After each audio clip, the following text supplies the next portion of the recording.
Kolkata rape murder case में CBI ने supreme court को सौंपी स्टेटस रिपोर्ट। सीबीआई की स्टेटस रिपोर्ट पर सुप्रीम कोर्ट में सुनवाई। कोलकाता पुलिस ने भी अपनी रिपोर्ट सुप्रीम कोर्ट को सौंपी। सुप्रीम कोर्ट ने तोड़फोड़ की जांच रिपोर्ट की मांगी थी। मानस कुमार बनर्जी को बनाया गया आरजीकर मेडिकल कॉलेज का नया प्रिंसिपल। वर्तमान में मानस कुमार वारासात मेडिकल कॉलेज के प्रिंसिपल। सप्तऋषि चटर्जी आरजीकर मेडिकल कॉलेज के नए सुपरिटेंडेंट नियुक्त किए गए, जबकि अरुणाभ दत्त चौधरी को चेस्ट विभाग का प्रोफेसर नियुक्त किया गया।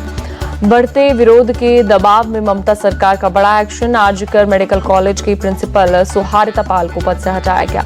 Bulbul Mukherjee head of chest medicine Arunabha Dutta Chowdhury और असिस्टेंट सुचारिता सरकार को भी पद से हटाया गया। हेल्थ सेक्रेटरी नारायण स्वरूप निगम के आदेश जारी किया।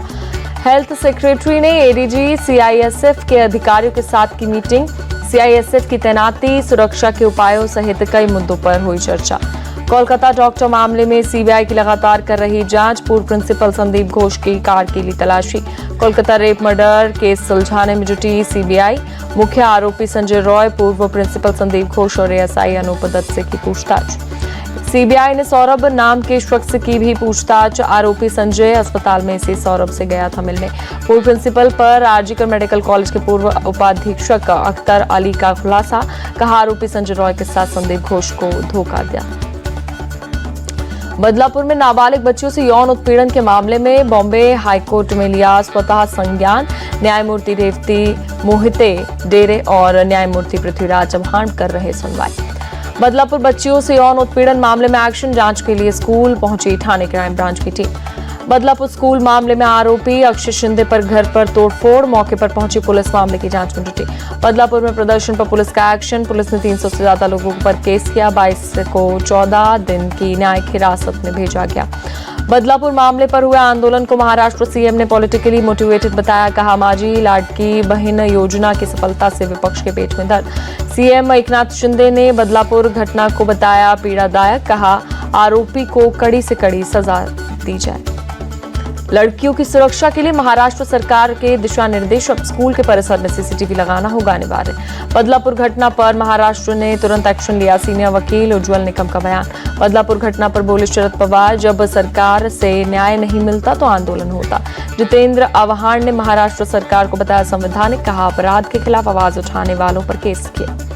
कांग्रेस नेता असलम शेख ने कहा महाराष्ट्र में महिलाओं पर अपराध बढ़ रहे, सीएम जवाबदेही लेकर इस्तीफा दें। बदलापुर कांड पर पॉलिटिक्स तेज। महाविकास आघाड़ी ने 24 अगस्त को महाराष्ट्र बंद बुलाया। कानून व्यवस्था को लेकर सीएम शिंदे पर साधा निशाना। यूक्रेन दौरे से पहले पीएम मोदी ने बुद्ध और शांति की बात की। पोलैंड में कहा ये युद्ध का युग नहीं। पीएम मोदी ने वॉर्सो में भारतीय समुदाय को क्या संबोधित। कहा भारत बुद्ध की विरासत वाली धरती, युद्ध नहीं शांति पर विश्वास करता है। प्रधानमंत्री मोदी ने कहा भारत डिप्लोमेसी और डायलॉग पर जोर देता है और भारत इस क्षेत्र में भी शांति चाहता है। पीएम मोदी ने चुनाव का जिक्र करते हुए भारत को वाइब्रेंट डेमोक्रेसी बताया। कहा मजबूत लोकतंत्र भारत की ताकत। प्रधानमंत्री ने कहा भारत सबके हितों की सोचता है और हमारे लिए ये जियो पॉलिटिक्स नहीं संस्कारों का विषय है। पीएम मोदी ने कोविड और प्राकृतिक आपदाओं में भारत के योगदान का जिक्र किया। कहा जिसको कहीं जगह नहीं मिली उसको भारत ने आसरा दिया। प्रधानमंत्री मोदी ने पोलैंड को भारत के सनातन भाव का साक्षी बताया। कहा मानवता ही भारत का मंत्र। प्रधानमंत्री ने कहा बहुत सारे अच्छे काम मेरे नसीब में है। आज भारत की नीति सभी देशों से समान नजदीकी है। पीएम मोदी ने कहा भारत जो भी करता है वो नया रिकॉर्ड बन जाता है। आज भारत का स्पीड स्केल पर फोकस। पीएम मोदी ने भारत को दुनिया की तीसरी अर्थव्यवस्था बनाने का संकल्प दोहराया। कहा 2047 तक विकसित भारत का लक्ष्य। प्रधानमंत्री मोदी ने इकोनॉमी और इकोलॉजी में तालमेल को बताया भारत की प्राथमिकता। कहा भारत का विजन ग्लोबल। पीएम मोदी ने यूक्रेन युद्ध के दौरान भारतीय छात्र को बचाने में पोलैंड के योगदान का भी जिक्र किया। कहा यूक्रेन से लौटे छात्र पोलैंड की तारीफ करते हैं। पीएम मोदी ने आज पोलैंड के पीएम डोनाल्ड टस्क से द्विपक्षीय मुलाकात होगी। आपसी रिश्तों को मजबूत करने सहित कई अहम मुद्दों पर होगी चर्चा। पीएम मोदी आज पोलैंड के राष्ट्रपति एंड्रेज डूडा के साथ भी करेंगे मुलाकात। इलाके में युद्ध और शांति के समाधान पर होगी चर्चा। पीएम मोदी का आज वॉर्सो से होगा औपचारिक स्वागत। पोलैंड के बिजनेस लीडर्स के साथ भी होगी अहम बैठक। पीएम मोदी ने वॉर्सो में जाम साहब ऑफ नवानगर स्मारक पर श्रद्धांजलि अर्पित की। द्वितीय विश्व युद्ध के मोंटे कैसिनो स्मारक का भी दौरा किया। वॉर्सो के होटल में भारतीय समुदाय ने पीएम मोदी का ग्रैंड वेलकम किया। पीएम ने भारतीय प्रवासियों का किया अभिवादन। होटल में पीएम मोदी के स्वागत के लिए छोटे बच्चों ने भी भरपूर उत्साह देखने को मिला। पीएम ने बच्चों से बातचीत कर हाथ मिलाया। वॉर्सो में कलाकारों ने पारंपरिक लोक नृत्य से प्रधानमंत्री नरेंद्र मोदी का स्वागत किया। पीएम ने साथ में फोटो खिंचाकर कलाकारों का उत्साह बढ़ाया। पीएम मोदी वॉर्सो से ट्रेन से जाएंगे यूक्रेन की राजधानी की। राष्ट्रपति जेलेंस्की से मुलाकात में रूस यूक्रेन युद्ध के शांति में समाधान पर करेंगे बात। जम्मू कश्मीर के श्रीनगर में राहुल गांधी और मल्लिकार्जुन खड़गे पार्टी कार्यकर्ताओं के साथ करेंगे बैठक। मीटिंग के चलते बढ़ाई गई इलाके की सुरक्षा। राहुल गांधी और कांग्रेस चीफ खड़गे के जम्मू कश्मीर दौरे पर बोले। पीसीसी अध्यक्ष तारिक हमीद केवल मीटिंग करने और कार्यकर्ताओं से बातचीत के लिए आ रहे हैं। दोनों नेता जम्मू कश्मीर के दौरे पर पहुंचे राहुल गांधी और फारूक अब्दुल्ला से भी कर सकते हैं मुलाकात। विधानसभा चुनाव के दौरान गठबंधन पर होगी चर्चा। जम्मू कश्मीर विधानसभा चुनाव लड़ेगी आम आदमी पार्टी नेता इमरान हुसैन ने किया ऐलान। यूपी की योगी सरकार बीजेपी संगठन और आरएसएस के बीच तालमेल बेहतर पर हुई बैठक। 10 विधानसभा सीट पर उपचुनाव में बेहतर प्रदर्शन पर होगी चर्चा। सूत्रों के मुताबिक आरएसएस ने मौजूदा हालात में हिंदुत्व के एजेंडे को नए सिरे से धार देने की जरूरत पर दिया जोर। कहा हिंदुओं को एक साथ जोड़ने की जरूरत। आरएसएस ने जातिवाद का भी जिक्र किया। कहा जातिवाद की राजनीति की वजह से बीजेपी को कई जिलों में नुकसान होता नजर आया। बैठक में बीजेपी के सदस्यता अभियान को गति देने पर हुई चर्चा। यूपी में कई निगम आयोग और बोर्ड में खाली पदों को भरने की बात। यूपी में सरकारी कर्मचारियों की सैलरी पर खतरा। 13 लाख से ज्यादा कर्मचारियों की रुक सकती है सैलरी। यूपी में सरकारी कर्मचारियों को चल संपत्ति का देना होगा ब्यौरा। 31 अगस्त तक देना होगा प्रॉपर्टी का ब्यौरा। अब तक सिर्फ 26% कर्मचारियों ने दिया है संपत्ति का ब्यौरा। एमपी के सीएम मोहन यादव का पार्टी के नेताओं और कार्यकर्ताओं को खुला ऑफर। बीजेपी के सदस्य बनाओ तो मिलेंगे बड़े बड़े पद। सीएम मोहन यादव ने बैठक में मौजूद नेताओं से कहा संगठन को आगे बढ़ाना हमारा टारगेट। सभी मंत्री विधायक और सांसद सदस्यता अभियान में जुट गए हैं। विधानसभा चुनाव की तैयारियों में जुटे हरियाणा सीएम। कहा 10 साल के किए गए कामों को लेकर जनता के बीच जाएंगे। हरियाणा सीएम नरसिंह सैनी ने जनता को दिया भरोसा। कहा डबल इंजन की सरकार सभी संकल्पों को पूरा करेगी। हरियाणा विधानसभा चुनाव पर कांग्रेस का मंथन। दिल्ली में प्रदेश चुनाव समिति की बैठक हुई। उदय भान, भूपेंद्र हुड्डा और कुमारी शैलजा मौजूद रहे। बैठक में टिकट बंटवारे पर हुई चर्चा। कांग्रेस नेता दीपक बाबरिया का बयान। डीजीपी महासचिव दिग्विजय सिंह चौटाला का बड़ा बयान। विधानसभा चुनाव में कांग्रेस की टिकटें बीजेपी दफ्तर में बटेंगी। अभिनेता विजय अपनी पार्टी के झंडे और चुनाव चिन्ह को जारी करेंगे। चेन्नई में तमिलगा वेट्री कगम पार्टी ऑफिस में शुरू हुई तैयारियां।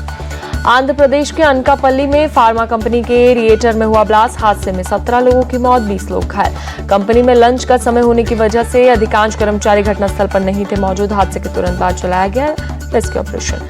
आंध्र प्रदेश के सीएम चंद्रबाबू नायडू ने हादसे की हाई लेवल जांच का आदेश दिया। मरने वाले लोगों के परिवार से आज मिलेंगे सीएम चंद्रबाबू नायडू ने घायलों को बेहतर इलाज के दिए निर्देश। सीएम ने मृतकों के परिजनों को हर संभव मदद का दिया भरोसा। एयर इंडिया की फ्लाइट को बम से उड़ाने की धमकी। तिरुवनंतपुरम एयरपोर्ट पर इमरजेंसी घोषित। धमकी के बाद यात्रियों में हड़कंप। एयर इंडिया के विमान को आइसोलेशन बे में रखा गया। तिरुवनंतपुरम एयरपोर्ट पर सभी यात्रियों को फ्लाइट से सुरक्षित निकाला गया। बिहार में आरा बक्सर 4 लेन रोड पर रेलिंग से टकराई एक अनियंत्रित एसयूवी कार। हादसे में 5 लोगों की मौत। यूपी में बुलंदशहर के करीरी गांव में खाना बनाने को लेकर 2 समुदाय में हुआ पथराव। 7 लोग घायल, 3 अस्पताल में भर्ती। पुलिस ने मौके पर पहुंचकर दोनों पक्ष को करवाया शांत। केस दर्ज कर मामले की जांच में जुटी। गांव में पुलिस फोर्स तैनात। आगरा में एक नाबालिग लड़की से बलात्कार की घटना। पुलिस ने मुकदमा दर्ज कर कार्रवाई शुरू की। यूपी के बरेली में जबरन धन परिवर्तन का मामला आया सामने। प्रेम शंकर गुप्ता नाम के युवक ने बंदूक की नोक पर नमाज पढ़वाने और निकाह करवाने का आरोप लगाया। प्रेम शंकर गुप्ता के मुताबिक उसने हिंदू रीति से एक मुस्लिम लड़की से की थी शादी। पत्नी के मायके पहुंचने पर जबरन उससे नमाज पढ़वाई गई। पुलिस मामले की जांच में जुटी। नागपुर थाने के पुलिसकर्मी 5 सस्पेंड किए गए। 15 अगस्त पर थाने में डांस करने वाला वीडियो वायरल होने पर पुलिसकर्मियों पर हुई कार्रवाई। गुजरात के सूरत में चोरी के आरोपी के घर से 3 महिलाओं ने सुसाइड की कोशिश की। जहरीली दवा पीकर जान देने की कोशिश। यूपी के गाजियाबाद में ईडी अधिकारी ने किया आत्महत्या। भ्रष्टाचार पर केस में संदिग्ध था। रेलवे ट्रैक पर मिला शव। बिहार के सारण में लूट की वारदात। IDBI बैंक के 20 लाख रुपए की लूट हुई। पुलिस मौके पर पहुंची। नकाबपोश बदमाशों ने लूट की वारदात को दिया अंजाम। एक बदमाश ने बैंक के गार्ड से हथियार छीन लिया। बदमाशों ने बैंक के अंदर लोगों को डरा धमका कर की लूट। मध्य प्रदेश के छतरपुर में समुदाय विशेष के लोगों ने थाने पर की पत्थरबाजी, हमले में कई पुलिसकर्मी घायल। सीएम मोहन यादव ने घटना को लेकर अधिकारियों को दिए निर्देश। दोषियों को पहचान जल्द हो कार्रवाई, कोई भी कानून हाथ में ले बर्दाश्त नहीं किया जाएगा। एमपी के मुरैना में एसडीआरएफ के 2 जवान लापता। रेस्क्यू ऑपरेशन के दौरान डूबा रेस्क्यू बोट, तलाश जारी। मणिपुर की राजधानी इंफाल में भारी बारिश के बाद बाढ़ जैसे हालात, रिहायशी इलाकों में घुसा बाढ़ का पानी, सड़कों से लेकर घरों तक पानी पानी। राजस्थान के टोंक में बड़ा हादसा, भैंस को बचाने गए 4 भाइयों की डूबने से मौत। बरसाती नाले में डूबने से मौत हुई, 3 भाई नाले से बाहर निकल गए। यूपी के प्रयागराज में बाढ़ग्रस्त इलाकों में कम हो रहा है बाढ़ का पानी, लोगों को पानी से होने वाली बीमारियों के होने का शक। यूपी के गाजियाबाद में कई इलाकों में तेज बारिश, तापमान में आई गिरावट। यूपी के संभल में मौसम के बदलाव के कारण बूढ़े बुखार के मामले बढ़े। जिला अस्पताल के बाहर इलाज के लिए लंबी कतारें लगी। पेटीएम ने मनोरंजन टिकटिंग बिजनेस को जोमैटो को बेचा, 2048 करोड़ रुपए में हुई डील। दिल्ली में ऑनलाइन कैब सेवाओं के विरोध में ऑटो टैक्सी चालकों की हड़ताल, राजधानी में यात्रियों को हो रही है काफी परेशानी। दिल्ली में ऐप आधारित गाड़ियों की बंद किया जाए, गैर कानूनी तरीके से चल रही है ऐप की गाड़ियां। Auto taxi transport Congress union के उपाध्यक्ष का बयान। आंध्र प्रदेश सरकार के वित्त मंत्री अनम रामनारायण रेड्डी ने तिरुपति बालाजी मंदिर में दर्शन की, पूजा अर्चना कर लिया आशीर्वाद।